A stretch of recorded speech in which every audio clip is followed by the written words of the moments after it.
The heart is an amazing organ, a muscle really. It is critical to our body's ability to function at its optimum. When the heart becomes clogged or develops irregular patterns of beating, we do not receive the much needed oxygen that our blood carries to various parts of the body. When we speak with people who have had bypass surgery or pacemakers implanted, we see how much healthier and more physically active these people become.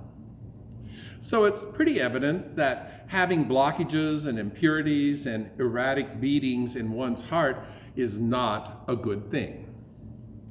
The heart is purely a muscle, and yet poets and romance writers constantly refer to the heart as if it were something that can produce emotions. Yet we know it is the brain that produces thought and emotion, not the heart. It is the brain that allows for reasoning.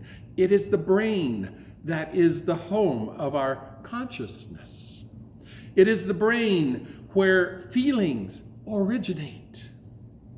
So, in this beatitude, why does Jesus just not say, "Blessed are the pure in brain, for they shall see God"?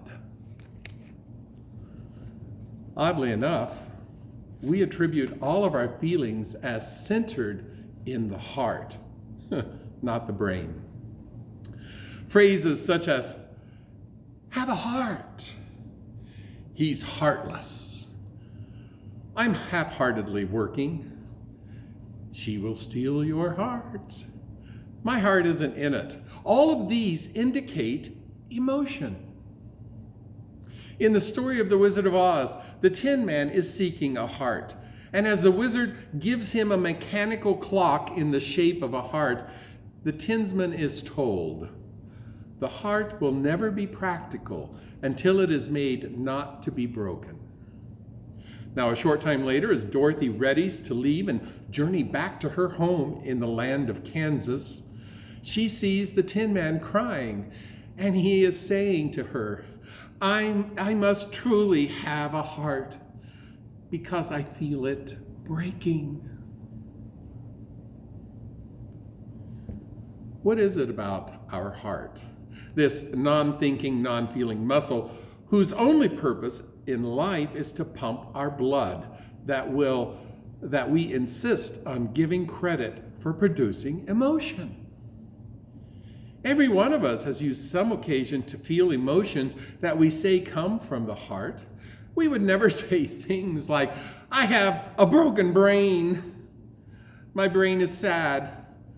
I have such joy in my brain." Rather, we attribute emotions such as love and greed, fear and hate and revenge, care and compassion as coming from our heart. So what does pure in heart mean in the Beatitude?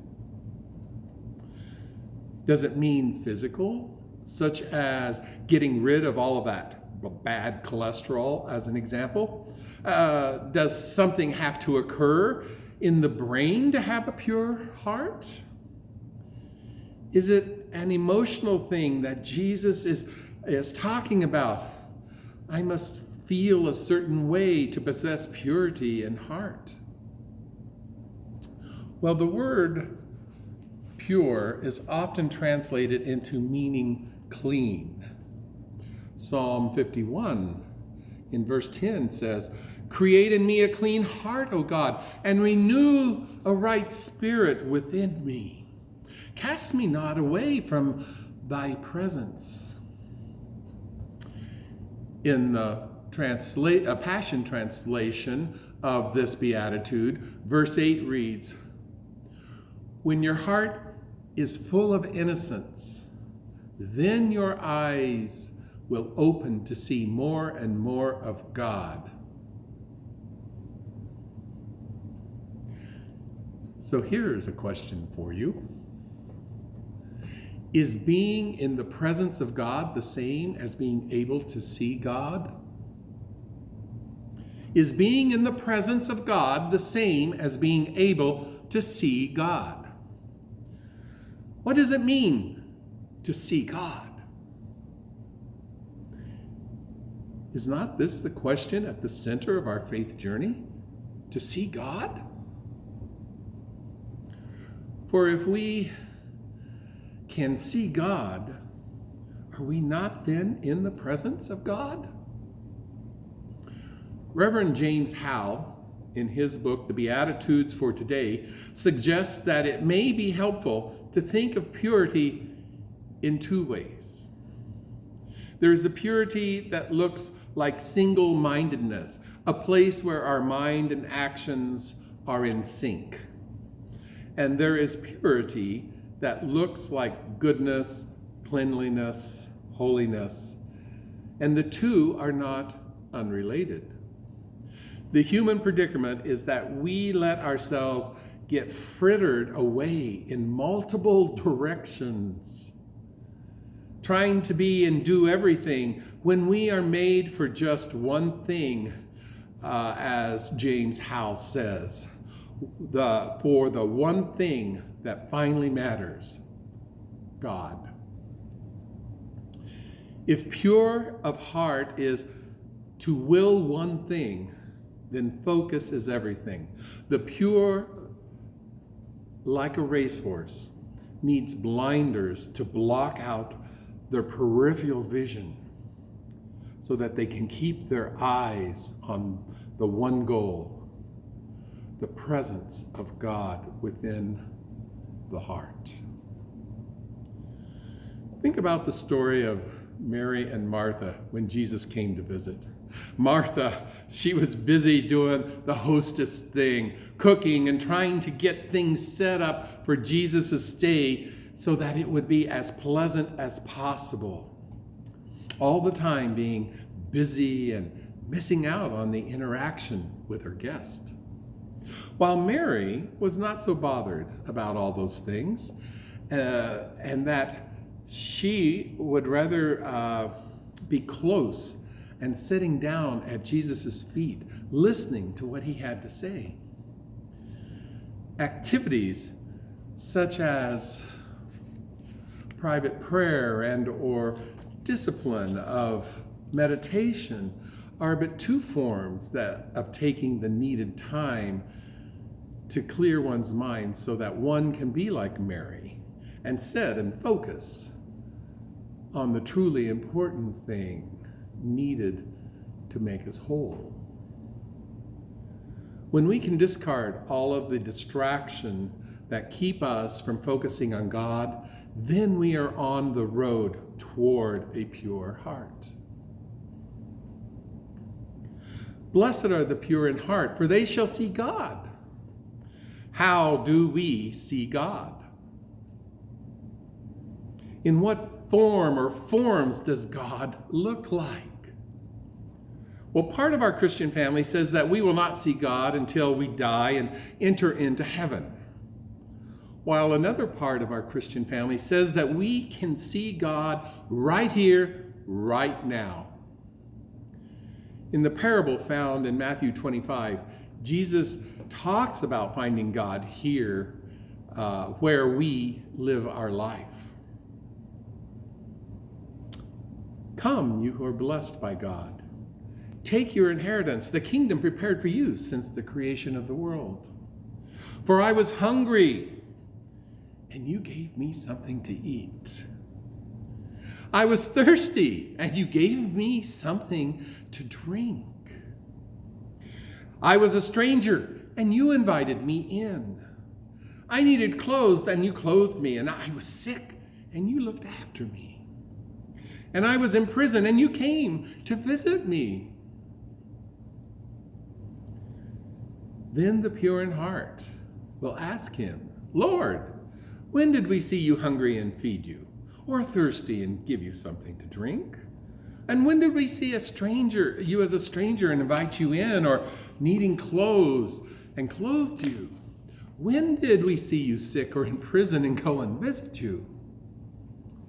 Then Jesus will reply, "Truly I tell you, whatever you did for one of the least of these brothers and sisters of mine, you did for me." What does it mean to see God? Jesus tells us we see God when we show compassion and mercy on our fellow brothers and sisters. In the Psalm 48, it reads, "There is a river whose streams make glad the city of God."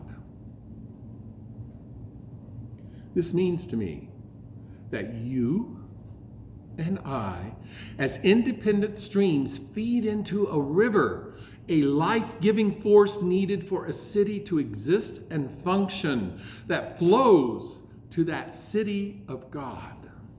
It is in our actions of feeding the poor and caring for the hurt and standing up for those who are beaten down. Our sharing and caring is what this river is filled with.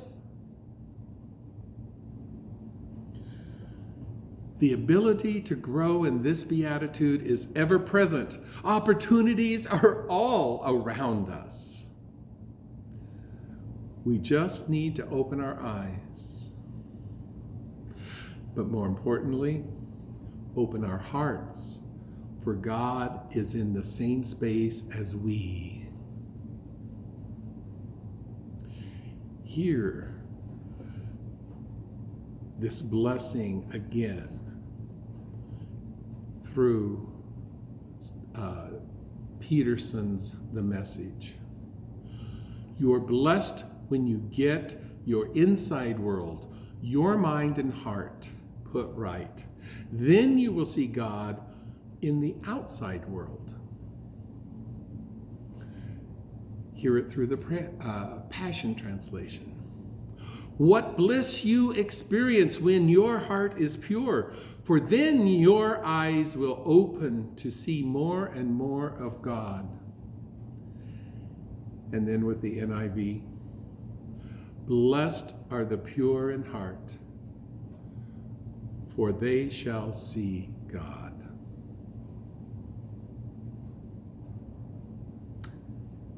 Let our eyes be able to see God more each day as we live our life.